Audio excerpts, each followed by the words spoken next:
Hey, amazing teachers! You know that moment when you've explained the same grammar point 17 times and your students still look like they're buffering? Yeah, let's not do that today. Instead, try this. Drop a fun fact in the target language and ask, ¿Es verdad o totalmente falso? Is it true or totally false?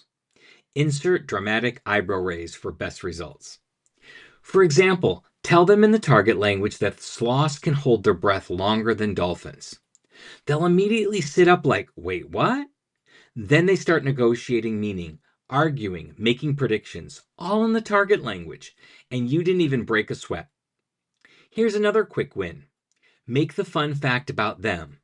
Tell the class in the target language, one student in this room has eaten 37 tacos in one sitting.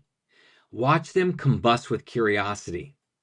If they ask follow-up questions, answer in the target language with simple language and gestures. If you want to dial up the chaos, offer two options on the board, true or false, and have them stand on the side they believe. Boom. Instant kinesthetic input, low prep, high interest, and you didn't have to make a single worksheet. If you want to take this strategy from fun little trick to wow, I'm basically a wizard, pair it with a 1-minute image reveal. Show a mysterious picture that might support your fact. Example, show a sloth underwater or a raccoon stealing a slice of pizza.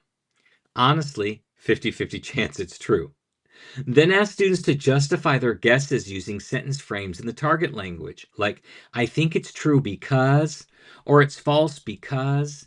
It's fast, it's fun, it's sneaky language acquisition at its finest. And if you want even more ready to use, high interest ideas to plug straight into class, grab the CI Survival Kit with Ask a Story slides now in French, German, and Spanish at mm.us/kit. Zero prep, maximum engagement, all teacher sanity preserved. Happy comprehensible input.